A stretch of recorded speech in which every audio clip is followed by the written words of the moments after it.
warahmatullahi wabarakatuh.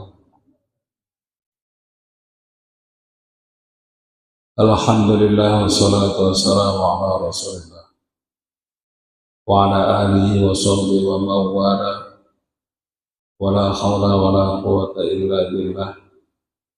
Asyhadu an la ilaha illallah wahdahu la syarika lah wa asyhadu anna Muhammadan abduhu wa rasuluh. Allahumma salli wa sallim wa barik ala Muhammadin wa ala alihi wa ashabihi wa man tabi'ahum bi ihsan ila yaumiddin.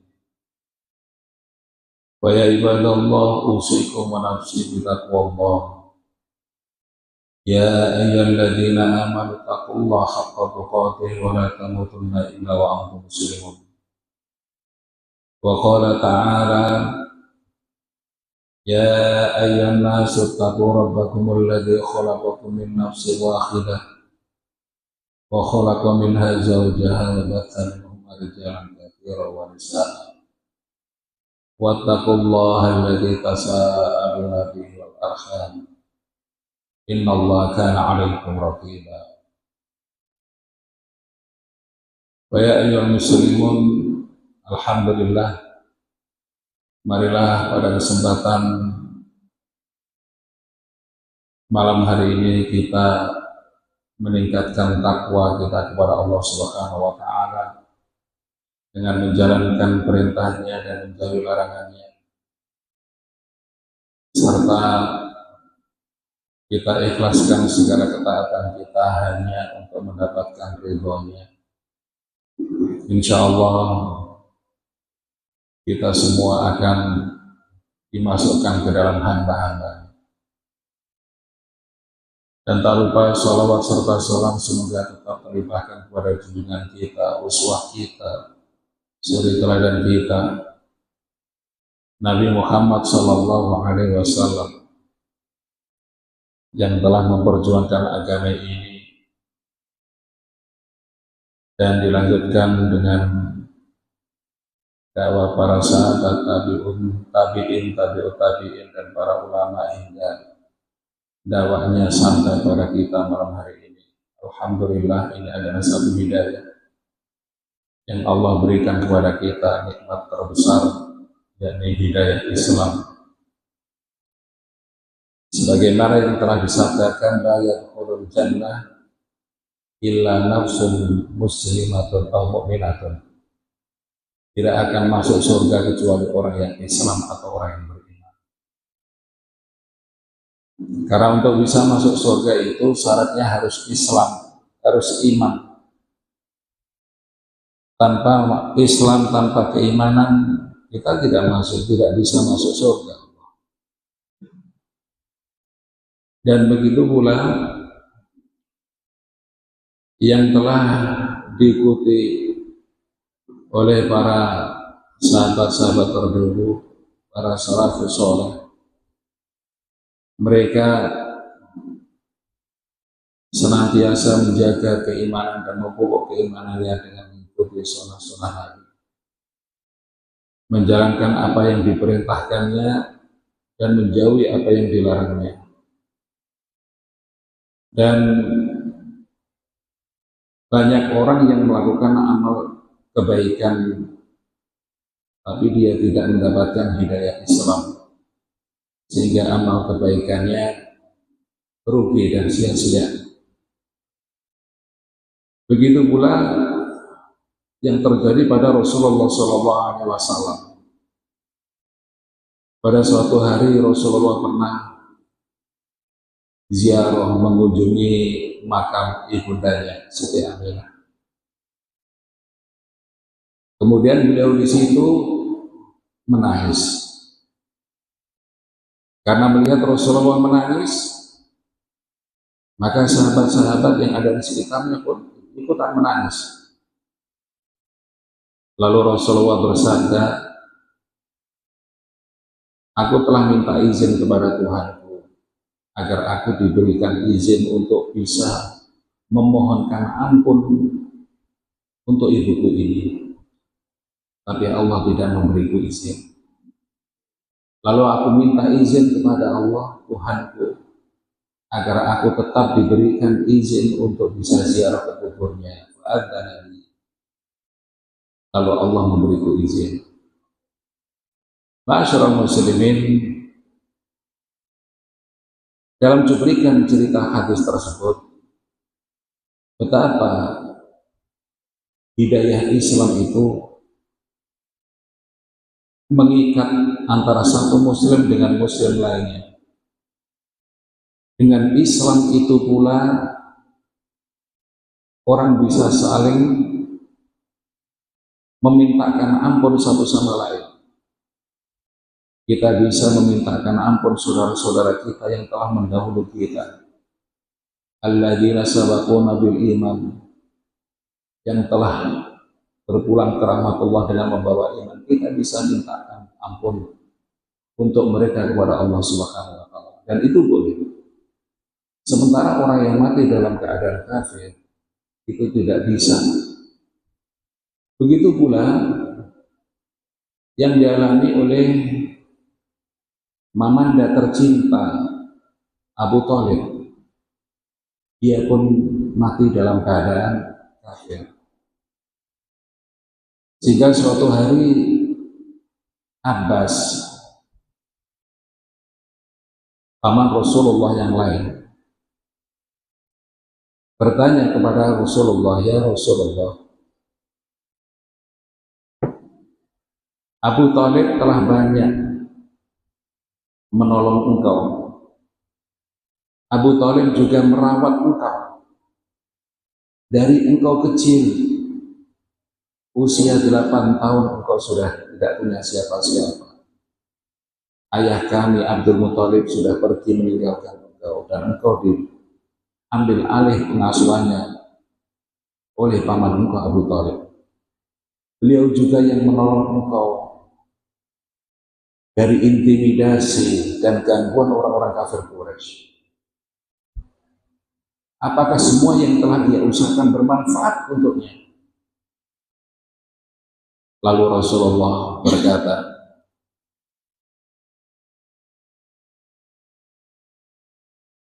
dia ada di neraka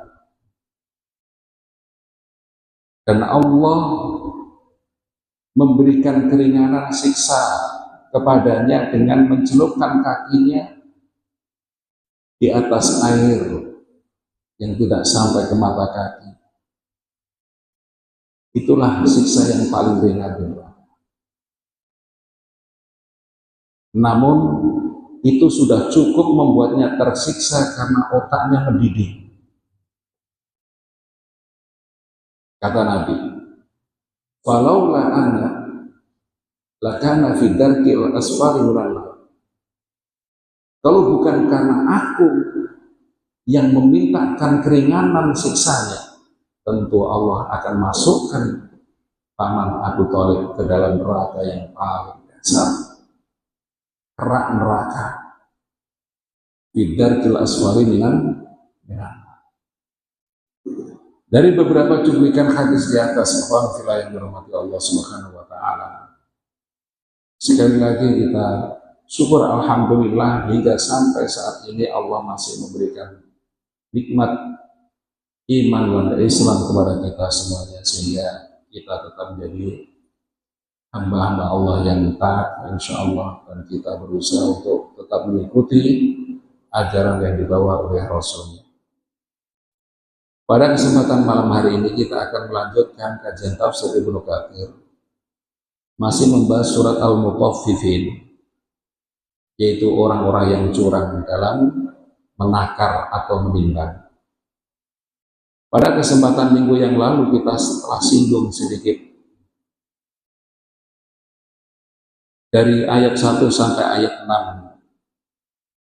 Wailul lil mutaffifin, celaka orang yang curang. Alladzina idza talu 'alan nasi yastawfun, yaitu orang-orang yang apabila menakar atas manusia untuk dirinya, yastawfun, dia minta dipenuhi takarannya atau timbangannya. Jadi kalau dia nimbang membeli sesuatu, dia minta dipenuhi timbangannya. Ya, kalau perlu ditambah. Saya pikir semua orang seperti itu. Kalau kita di posisi di pembeli, pasti kita minta supaya takaran kita itu dipenuhi. Kalau perlu ditambah, dilebihi. Wa idza kalum aw wazanuhum yuksirun. Namun apabila dia menakar atau menimbang untuk orang lain, yuksirun. Yuksiruna ay bimakna yungkisuna, yaitu mengurangi. Tapi kalau dia di posisi penjual, menimbang untuk orang lain, dia kurangi timbangannya. Dia kurangi. Entah itu dikasih pemberat, sehingga yang harusnya 1 kilo menjadi 9 on. Kurang 1 on. Ini bahaya. Ini diancam oleh Allah dengan wail. Wail itu apa?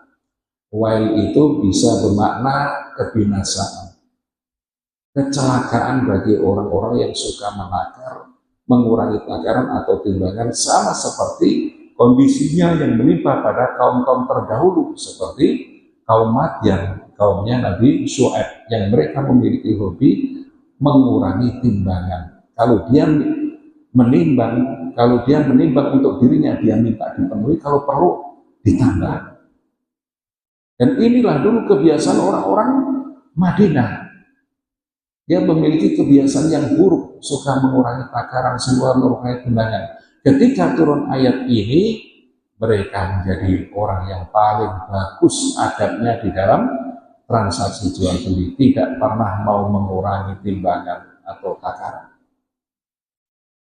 Ala yadullu ulaika annahum mab'utsun, tidakkah mereka yakin bahwa mereka telah akan dibangkitkan Allah? Orang yang dibangkitkan dari alam kuburnya itu pasti ada maksud dan tujuan tertentu. Hikmah di balik itu semua adalah dimintai pertanggungjawaban atas amal yang pernah kita lakukan di dunia. Bukan dibangunkan begitu saja tanpa dimintai pertanggungjawaban apapun. Dan ini adalah bagian dari rukun iman yang harus kita percaya. Satu saja di antara rukun iman yang ada ini kita ingkari, rusak iman kita.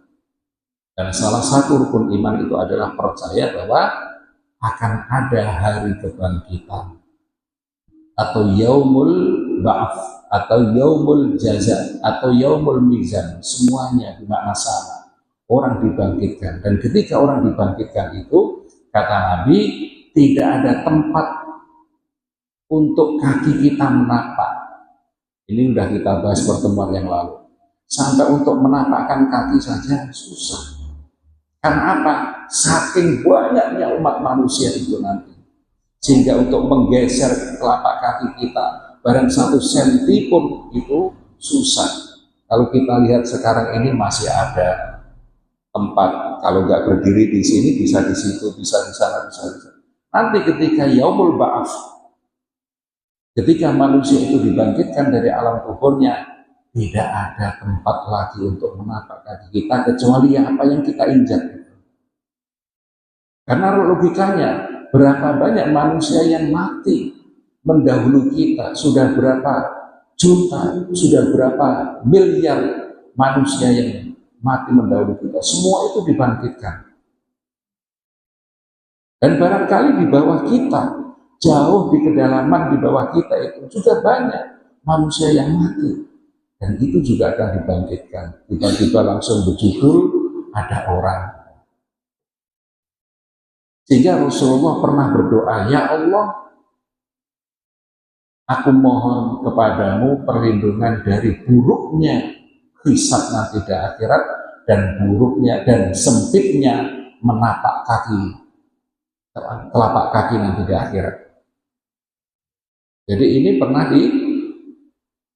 diucapkan Rasulullah dalam satu doanya, beliau berlindung agar dimudahkan nanti ketika berdiri menghadapi pengadilan Allah Subhanahu wa Ta'ala. Liyaumin adzim, untuk satu hari yang agung, yang besar. Ya, yauma yaqumun nasu li rabbil alamin, pada hari itu manusia akan berdiri di hadapan Tuhan mereka pemilik alam semesta. Sekarang kita lanjutkan ayat ke-7. Kalla inna kitabal fujjari lafi sijjin. Kalla sekali-kali tidak begitu. Yang benar adalah inna kitabal fujjari. Sesungguhnya catatan amal orang-orang yang durhaka kepada Allah, fujjar, ya, orang yang durhaka kepada Allah. Ini fujjar ini jamak dari fajir, dari fajironi, fujjarun, jamak dari fajir, orang yang pendosa, durhaka kepada Allah. Lafi sijjin ini sungguh berada di dalam sijjin. Artinya inna masirahum wa ma'wahum lafi sijjin. Tempat kembali mereka adalah di sijjin. Sijjin, ya, fi'il, ikut wazan fi'ilun. Di dalam tafsir Jalalain disebutkan bahwa sijjin itu termasuk mengikuti isim sigot mubalagh. Minas sijni, dari kata as-sijn, wa huwa ad-dayyiqu. Jadi sijin itu artinya ad-dayyiq. Dayyiq itu apa? Tempat yang sempit. Tempat yang sempit. Nggak tahu sempitnya seperti apa. Jadi bawah sempit, atas luas. Jadi kalau kita mau bikin lubang gitu, biasanya lubang itu kan yang luas bagian atasnya. Ke bawah makin sempit, jadi kayak mengerucut. Ya. Nah, tempat yang sempit di bawah itulah namanya sijjin. Nanti akan kita bahas sijjin. Kama yuqalu, sebagaimana yang disampaikan oleh ulama, fisikun syirribun khimirun sikirun. Beberapa kalimat yang mengikuti wazan seperti sijjin adalah fisikun, syirribun, khimirun, sikirun, walaku dalika, dan seperti itu yang lainnya. Walihada aduma amruhu, karena itulah besarnya persoalan perkara nanti. Ya. Faqala, lalu Allah berfirman, wa ma adraka ma sijjin, tahukah kamu apa yang disebut sijjin itu? Artinya huwa amrun azimun, adalah perkara yang maha dahsyat. Perkara yang maha dahsyat, yang besar. Wa sijnun muqimun wa adzabun alimun. Sijnun muqimun, yaitu sijin yang abadi. Ya, tempat yang abadi. Wa adzabun alimun, dan siksa yang sangat menyakitkan. Itu sijjin. Ya, jadi kita bisa bayangkan orang-orang yang pendosa, durhaka, penentang Allah itu nanti akan ditempatkan di sijjin. Tsumma qad qala qailun, kemudian sebagian ulama berkata, hiya tahtal ardi sabi'ati. Sijjin itu tempatnya ada di bawah bumi yang ketujuh. Di bawah bumi yang ketujuh. Jadi sab 7, bumi bagian atas, bagian bawah, sab pertama, sab kedua, sab ketiga, yang bagian 7 itu sijjin. Jadi nanti orang-orang yang fujjar, itu orang pendosa, itu akan dimasukkan ke dalam situ, ya, lapisan bumi yang ketujuh. Wa qad taqaddama fi haditsil Bara' ibni Azib, telah dikemukakan di dalam satu hadis yang diriwayatkan Bara' bin Azib fi hadits tawil, dalam satu hadis panjang, yaqulullahu azza wa jalla fi ruhil kafir. Allah berfirman kepada rohnya orang kafir, uktubu kitabahu fi sijjin. Hei malaikat, catat amal perbuatan orang ini di sijjin. Di sijjin. Jadi Allah perintahkan malaikat untuk mencatat perbuatan orang-orang kafir di sijjin. Wasijjinu, dan yang dimaksud dengan sijjin, dia tahtal ardi sabi'ati, yaitu di bawah bumi yang ketujuh. Jadi sab 7 di bawah bumi. Satu sabnya nggak tahu berapa. Ya, itu sampai ke poros tengah bumi itu. Wakila dan dikatakan sokroton, yaitu batu besar, tahta sabiati, di bawah bumi yang ketujuh itu, khodro'u, warnanya hijau. Warnanya hijau.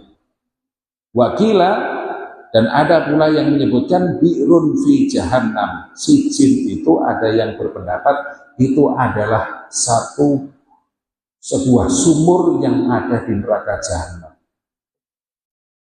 Jadi itu tempatnya orang-orang yang fajir, orang-orang fujar, orang-orang pendosa, pendurhaka, yang tidak taat perintah Allah, itu dimasukkan ke dalam situ, sijin.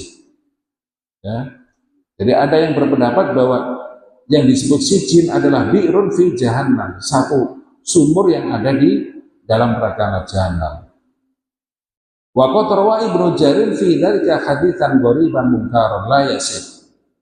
Telah diriwayatkan oleh Ibnu Jarir masalah itu, yaitu satu hadis tentang masalah itu, yaitu satu hadis yang gharib, mungkar, yang tidak sah.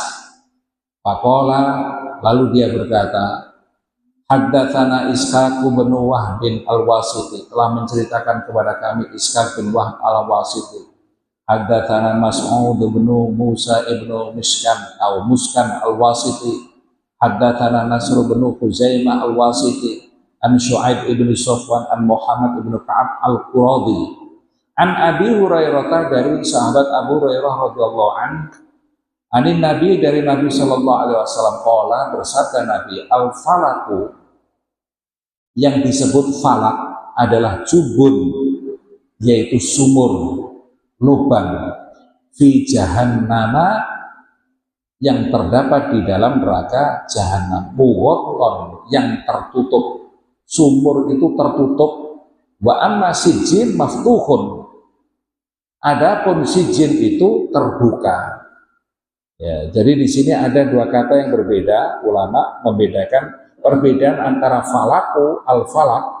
Al-falak adalah sumur di neraka jahanam yang posisinya tertutup, sedangkan sijin, sumur yang ada di dalam neraka jahanam, maftuhun, yang posisi terbuka. Wasohiku, dan yang benar, anna sijinan, yang dimaksud dengan sijin, ma'khudun minas sijini, yang diambil dari kata as-sijin, wa ad-dayyiq, yang berarti adalah sempit, kesempitan. Fa innal makhluqati, karena sesungguhnya makhluk-makhluk Allah, kullu ma tasafala min hadha, segala sesuatu yang di bawah itu pasti sempit. Ya. Segala sesuatu yang di bawah pasti sempit, koyo yang orang buat lubang seperti kita galian di Freeport. Kalau kita lihat dari atas itu kan lubangnya besar menganga dari atas. Ke bawahnya makin sempit, makin sempit, makin sempit, makin sempit. Jadi mengerucut ke bawah. Seperti itulah. Dan tempat yang sempit di bawah itu namanya sijin. Ini menurut pendapat yang sahih. Jadi ad-dayyiq. Wa kullu ma ta'ala, dan segala sesuatu yang tinggi, minha ittasa'a, itu pasti luas. Sesuatu yang posisinya tinggi, luas. Jadi tinggi itu luas, terus menyempit. Itu namanya sijin. Fa innal aflaka as-sab'ata, maka sesungguhnya lapisan yang ketujuh, kullu wahidin minha awsa'u wa a'la minal ladina dunahu. Lapisan yang ketujuh, lapisan 7 lapis itu semuanya lebar, luas di bagian atas, dan di bagian bawahnya sempit. Ya. Wa kadzalikal arduna kullu wahidin awsa'u minal lati dunaha. Seperti itu pula semua bumi, setiap bumi itu luas bagian atasnya dan sempit bagian bawahnya, hatta yang tahiyya as-sufulul mutlaku, sampai mentok ke bawah itu, wal mahallul adiyat, ada tempat yang paling sempit, ilal markazi fi wasatil ardi sabiati, sampai ke poros paling bawah, yaitu di tengah-tengah bumi, lapisan yang ketujuh. Jadi di situ nanti tempatnya. Ya. Walamma kana masirul fujjar, tatkala orang-orang pendosa itu dikembalikan ila jahannam, akan neraka jahanam, wa hiya asfalus safilin, dia itu ada di tempat yang paling rendah. Nah, ini sama seperti orang munafik. Jadi innal munafiqina fi darkil asfali minan nar. Jadi ada kalimat-kalimat dalam Al-Quran asfalas safilin, termasuk manusia-manusia nanti yang tidak beriman dan tidak beramal soleh. Tsumma radadnahu asfalas safilin, kami kembalikan ke tempat yang serendah-rendahnya. Sebagian ulama menafsiri tempat serendah ya tempat derajat yang paling rendah. Kalau binatang itu kita anggap derajat yang paling rendahnya tikus, maka manusia lebih rendah daripada tikus. Kemudian kami kembalikan manusia itu ke tempat yang serendah-rendahnya. Illal ladzina amanu wa amilus sholihat, kecuali orang yang beriman, kemudian dia implementasikan keimanannya dengan amal soleh, melakukan perintah Allah, menjauhi larangan Allah. Falahum ajrun ghairu mamnun, mereka itu akan mendapatkan ganjaran yang tidak ada putus-putusnya. Jadi ada beberapa kalimat di sana disebut oleh Allah dalam Al-Quran asfalas safilin, termasuk di dalam bahasan kalimat ini bahwa walam makana masirul fujari ila jahannam wa ya asfalus safilin, tempat kembalinya orang-orang yang durhaka kepada Allah adalah neraka jahanam, dan itu adalah tempat yang paling rendah. Kama qala ta'ala, sebagaimana firman Allah Ta'ala di dalam surat At-Tin, tsumma radadnahu asfala safilin ilal ladzina amanu wa amilus sholihat. Wa qala hauna, dan Allah berfirman di sini, kalla inna kitabal fujjari lafi sijjin wa ma adraka ma sijjin. Sekali-kali jangan begitu. Yang benar adalah sesungguhnya kitabnya orang-orang pendosa, kitab yang bersih catatan amal buruknya orang pendosa itu sungguh berada di dalam sijjin. Dan tahukah kamu apa sijjin itu? Wa huwa yajma'ud dhiqa was-sufun. Sijjin itu adalah kumpulan dari tempat yang sempit dan paling rendah. Ya, jadi sempit paling rendah ini. Jadi mengerucut gini, dan tempat di sini yang paling di lapisan bumi yang ketujuh, ya poros bumi di situ, tengah-tengah bumi, fi wasatil ard, disitulah tempatnya orang yang pendosa Allah. Ya, adzik wasuful. Jadi yang paling rendah, yang paling sempit dan paling bawah sekali.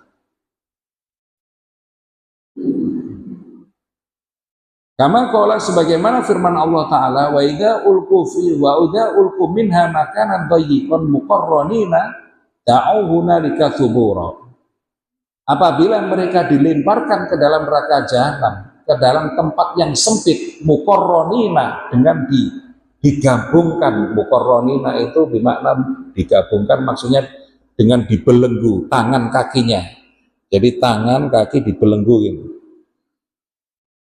Da'u hunalika thubura, mereka menyeru di sana, mereka menyeru, ya, minta dilepaskan, ya, minta dilepaskan, minta dibinasakan. Wa qaulu, dan firman Allah, kitabum marqum, yaitu catatan yang tertulis, marqum.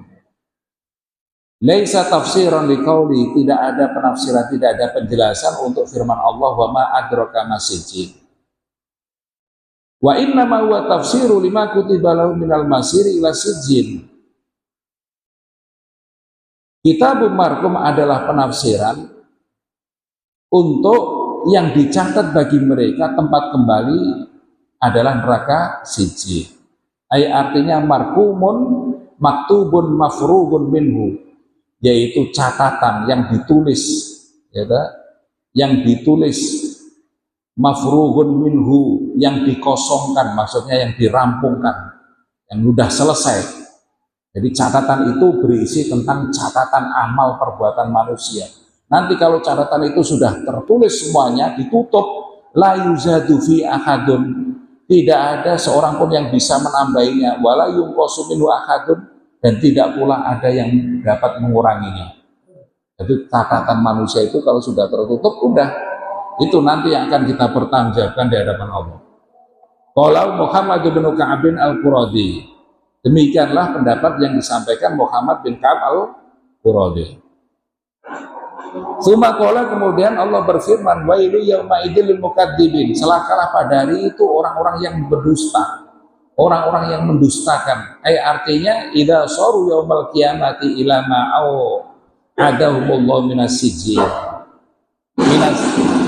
minas sijini wal adabil muhin.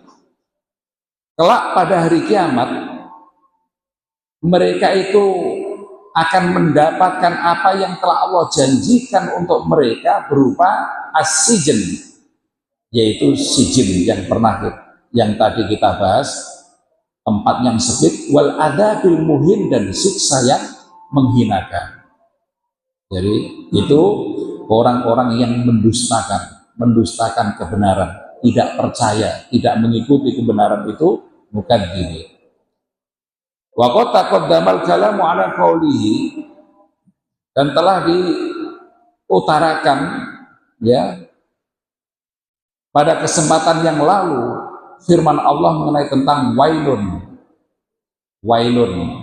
Ya, jadi wailun itu artinya kecelakaan, kebinasaan, tapi wailun juga bermakna apa? Satu lembah yang ada di neraka jahanam. Lembah itu sangat ditakuti, bahkan oleh neraka jahanam sendiri itu takut dengan lembah itu.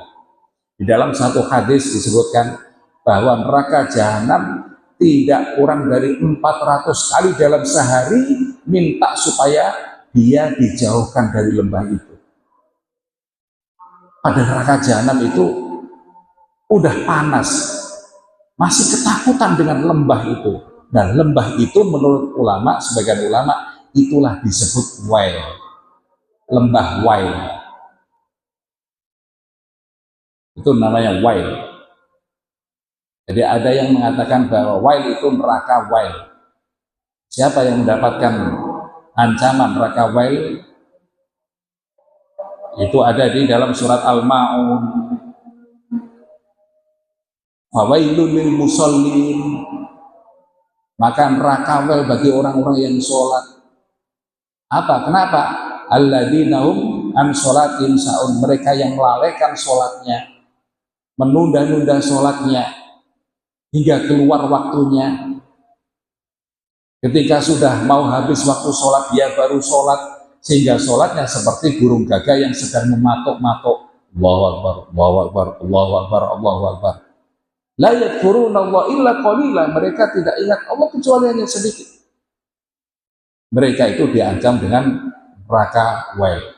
Siapa lagi neraka wail itu?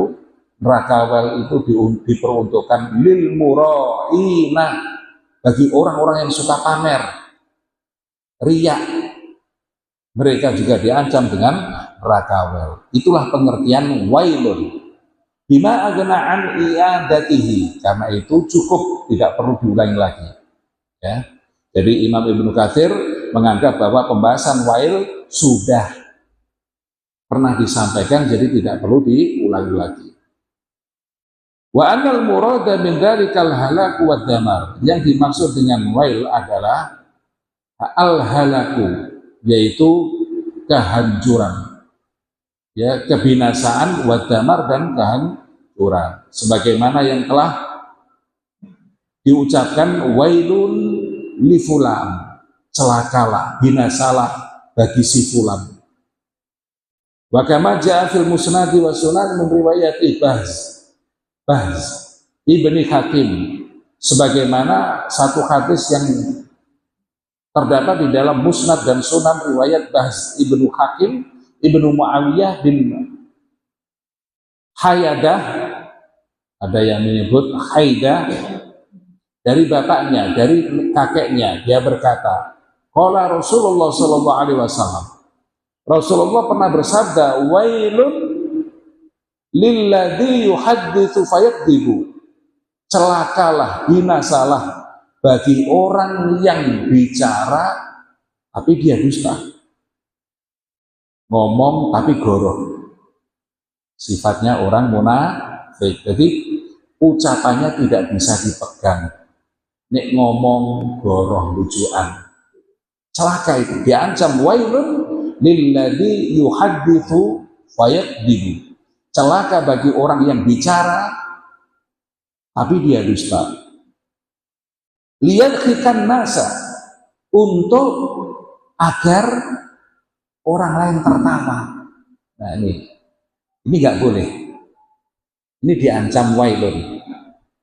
Maksudnya gimana? Kadang-kadang kita kan suka ngobrol, bercanda sama teman. Kadang kita ngarang-ngarang cerita. Tujuannya agar teman-teman sekeliling kita tertawa mendengar lelucon kita. Padahal ceritanya itu nggak benar, ngarang-ngarang. Ya. Nah ini sekarang malah dipopulerkan, ya, stand up komedi. Kadang-kadang ya isinya nggak semuanya benar, ada karangan cerita-cerita itu. Tujuannya apa? Supaya penontonnya tertawa melihat kelucuannya. Ini tidak boleh di dalam Islam. Wailun lilladzi yuhadditsu fayakdzibu liyadhikan nas. Dia tidak boleh bicara lalu dia bohong dengan tujuan supaya orang menertawakannya. Tidak boleh. Wailun lahu. 2 kali Rasulullah menyebut celaka orang itu. Jadi jikalau kita bicara, usahakan bicara yang benar, apa adanya. Tidak usah kita mengada-ada hanya karena kita ingin dianggap lucu, supaya orang menertawakan kita. Diancam oleh Nabi, wailun lilladzi yuhadditsu fayakdzibu liyadhikan nas. Wailun lahu. Celaka orang yang bicara tapi bohong hanya karena dia pengen dianggap lucu, pengen ditertawakan. Celaka dia. Tsumma qala ta'ala mufassiran lil mukadzibin lil fujjaril kafarah. Kemudian Allah berfirman menjelaskan tentang orang-orang yang pendustakan, orang-orang fujar, orang-orang yang durhaka, pendosa. Al-kafarah, lagi kafir. Alladzina yukadzibuna biyaumiddin, yaitu orang-orang yang mendustakan adanya hari pembalasan. Orang yang mendustakan hari pembalasan artinya apa? La yusaddiquna biwuqu'ihi, mereka tidak membenarkan terjadinya hari pembalasan. Ini orang kafir. Orang yang tidak percaya dengan adanya hari kebangkitan. Nah ini jangankan orang kafir, orang Islam, ngakunya dirinya Islam. Kadang-kadang dia juga tidak percaya, padahal ngakunya Islam. Ya, memang ada orang sudah mati kok bisa hidup lagi, gimana ceritanya? Ada orang itu, dan itu menukil dari ucapan orang-orang kafir, wa idaki wa idha. Wa idza dhalalna fil ardi inna la fi khalqin jadid. Bagaimana mungkin jasad kami sudah hancur berkalang tanah, tulang belulang kami berserakan entah kemana. Inna la fi khalqin jadid. Akankah kami hidup kembali dalam bentuk makhluk yang baru? Ini ucapan orang kafir. Dan itu diucapkan oleh orang Islam sendiri. yukadzibuna biwuqu'ihi, mereka yusaddiquna biwuqu'ihi, mereka tidak membenarkan terjadinya hari kebangkitan. Wala ya'taqiduna kaunahu, dan mereka tidak meyakini adanya hari kebangkitan. Wa istab'iduna amrahu, dan mereka menjauhkan diri dari urusan ini. Maksudnya tidak menganggap apa itu dongeng. Masa ada orang dibangkitkan lagi? Masa ada hari kebangkitan? Dongeng. Qala Allah Ta'ala, Allah berfirman, wa ma yukadzibu bihi illa kullu mu'tadin atim. Tidaklah mendustakannya kecuali orang yang melampaui batas lagi pendosa. Mu'tadin itu orang yang melampaui batas, atimin itu yang pendosa. Artinya mu'tadin fi af'alihi, mereka berlebih-lebihan di dalam perbuatannya, min ta'atil harami, dari melakukan hal-hal yang haram, wal mujawazati fi tanawulil mubahi wal athimi, dan mereka berlebih-lebihan pula di dalam melakukan hal-hal yang mubah. Walaupun mubah, tapi kalau berlebih-lebihan itu tidak boleh. Itu namanya mu'tad. Mu'tad, orang yang berlebih-lebihan. Jadi wal mujawazati fi tanawulil mubah wal athim. Jadi orang yang membolehkan melakukan hal yang mubah tapi berlebih-lebihan dan berbuat dosa. Fi aqwalihi, adapun orang yang berlebih-lebihan di dalam ucapan adalah in haddatsa kadzaba, jika berucap dia dusta, bohong. Wa in wa'ada akhlafa, jika dia berjanji dia mengingkari. Wa in khosama fajaro, jika dia berbantah-bantahan dia curang. Ini namanya mu'tad, orang yang melampaui batas di dalam ucapan, yaitu bohong apabila ngomong, ingkar janji, dan dia curang apabila dia berbantah-bantahan. Ini namanya mu'tad fi aqwali. Adapun mu'tad fi af'alihi, berlebih-lebihan di dalam perbuatan, itu contohnya adalah melakukan hal yang haram dan terlalu berlebih-lebihan di dalam hal yang mubah dan dosa.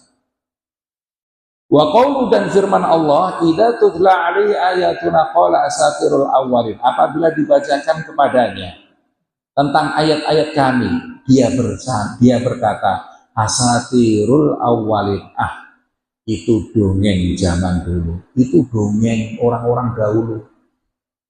Kalau kita ingatkan mereka tentang hari kiamat, tentang surga, tentang neraka, mereka bilang qala asatirul awwalin. Asatir itu jamak, artinya dongeng-dongeng.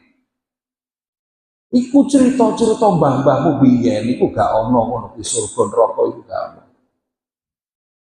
Artinya idza sami'a kalamallahi minar rasul, apabila dia mendengar kalam Allah yang diucapkan oleh Rasulullah, yukadzibu bihi, dia mendustakan, tidak percaya. Wa yadunnu bihi dhannas sau', dan dia berburuk sangka. Fa ya'taqidu annahu mufta'alun majmu'un min kutubil awail, dia berkeyakinan bahwa itu adalah perbuatan-perbuatan yang dibuat-buat, majmu'un yang dihimpun, yang dikumpulkan min kutubil awail, dari kitab-kitab orang-orang terdahulu. Itu cerita-cerita mbah-mbah biyen, ora ono itu.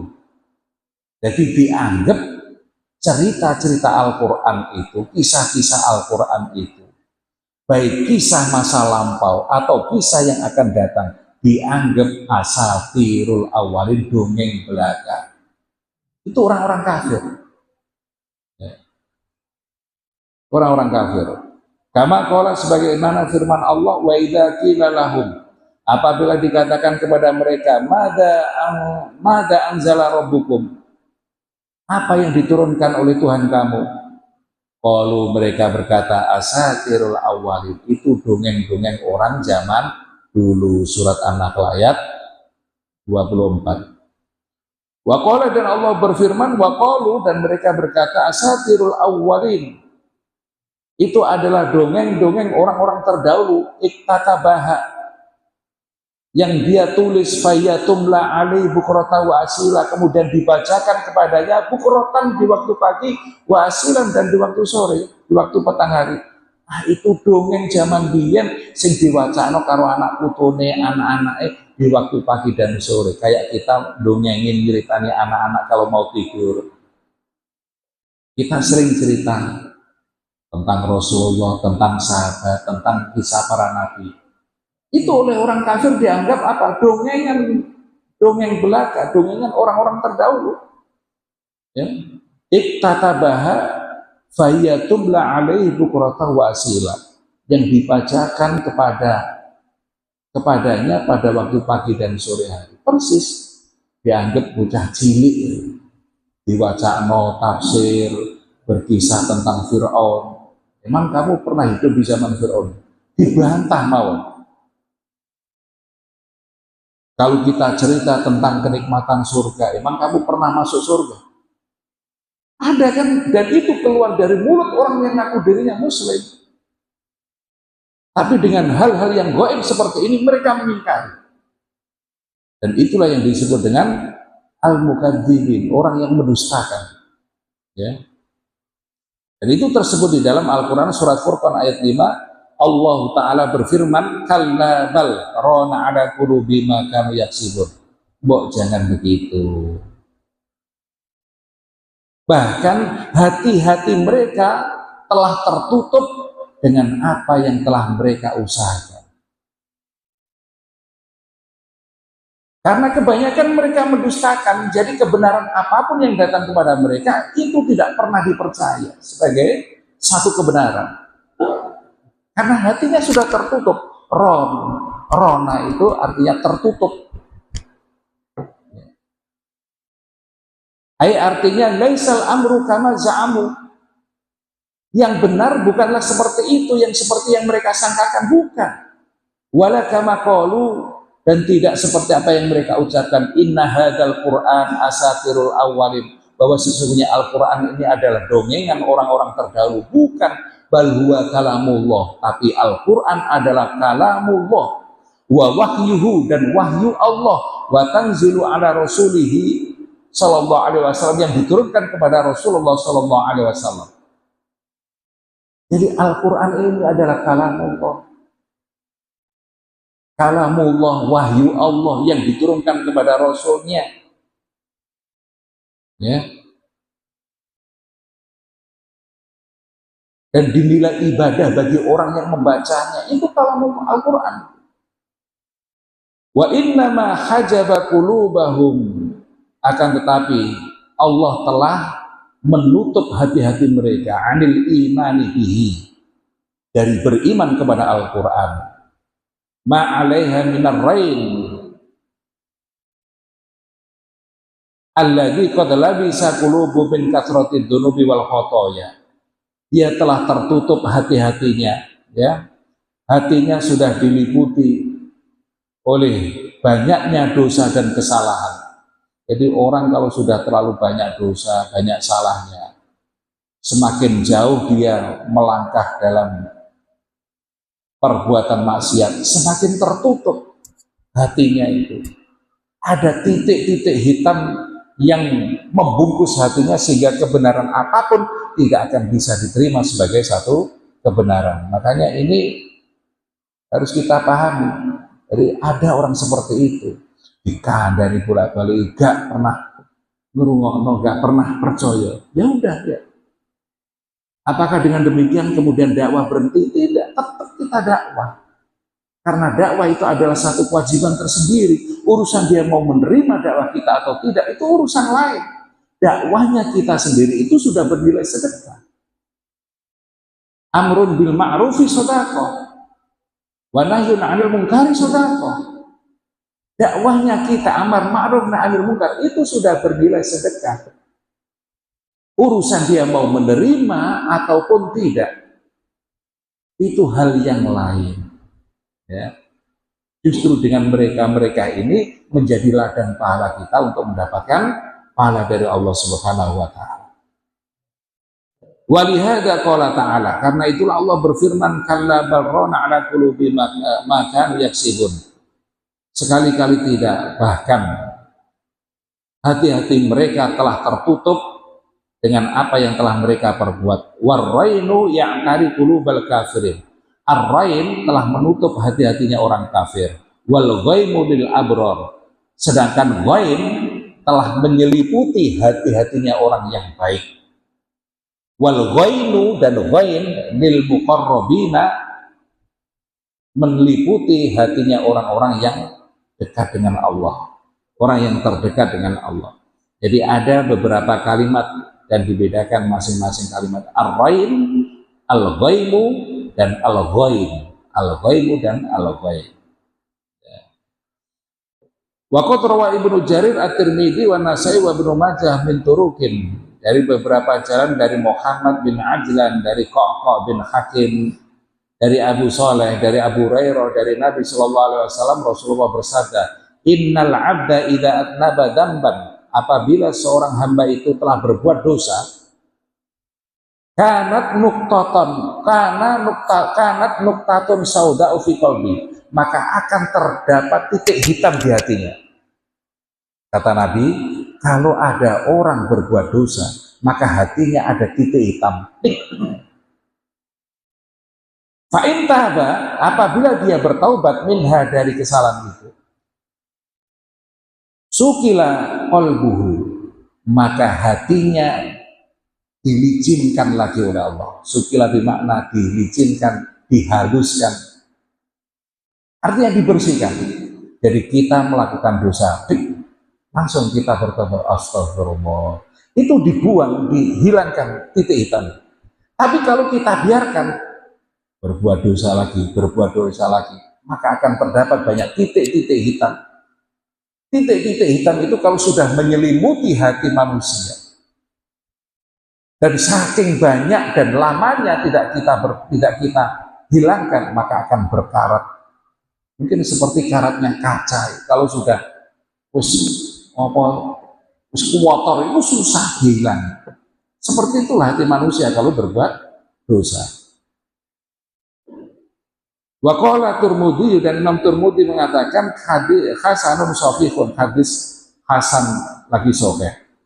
Walam Nasai, dan lafaz Nasai, innal abda idza akhta'a khati'atan, apabila seorang hamba itu telah berbuat satu kesalahan, nukid fi qalbihi nuktatun, maka akan dititik, akan terdapat titik hitam di hatinya itu. Fa'in huwa naza'a, apabila dia mau berhenti, wastaghfaro, dan dia beristighfar, wataba, dan dia bertaubat, sukila qalbu, maka hatinya akan dibersihkan lagi oleh Allah. Ya, jadi kalau kita pernah berbuat dosa, jangan nunggu lama-lama untuk segera bertaubat, berhenti, dan istighfar kepada Allah, supaya tidak berkarat. Maka susahnya orang kita dakwai menerima kebenaran, itu karena terlalu lama dia berbuat dosa. Sehingga kebenaran apapun yang datang kepadanya itu tidak ngental, tidak dianggap satu kebenaran, tapi dongeng, angin yang berlalu. Fa'in ada zida fi hatta ta'luwa qalbahu, apabila dia mengulangi dosa lagi, maka akan ada titik hitam lagi, dosa lagi, titik hitam lagi, hatta ta'luwa qalbahu, hingga titik itu akan menyelimuti semua bagian hatinya. Fawarronu, dan itulah arron, kalabal rona, arron itu ya bermakna titik hitam, yang apabila melakukan dosa itu ada titik-titik. Ya, yang Allah sebutkan di dalam firman, kalabal rona ala qulubi ma kanu yaksibun. Ini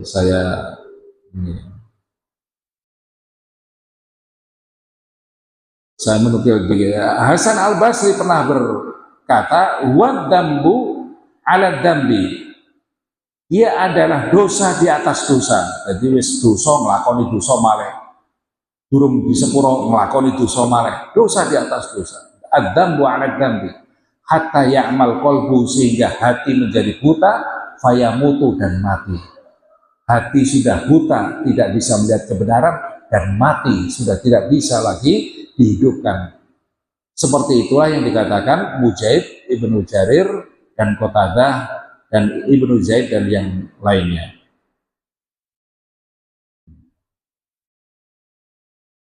Ini kemudian Imam Syafi'i berkata,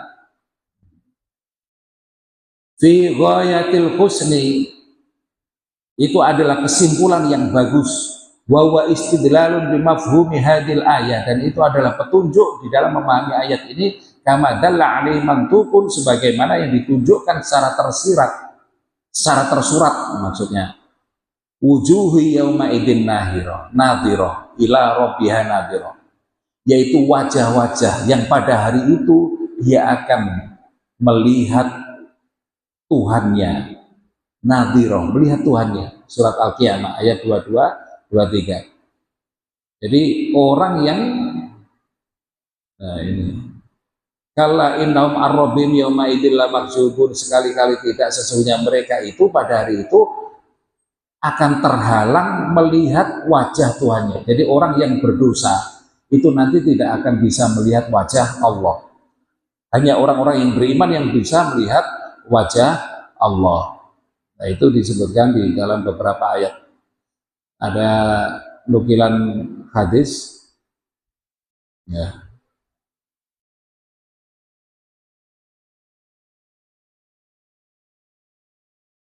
Kala innahum ar-rabbim yauma idil mahjubun, artinya yuksaful hijabu, akan dibuka hijab itu, fayanzuru ilaihil mu'minuna wal kafirun, sehingga orang mukmin dan orang kafir bisa melihat Allah. Tsumma yujabu anhul kafiruna, kemudian Allah menutup diri, menghijab orang-orang kafir untuk bisa melihat Allah. Jadi awalnya orang kafir, orang beriman bisa melihat Allah. Dan ini sekaligus dalil bagi ahli sunnah bahwa nanti kelak di akhirat kita bisa melihat Allah di surga. Kita bisa melihat Allah di surga.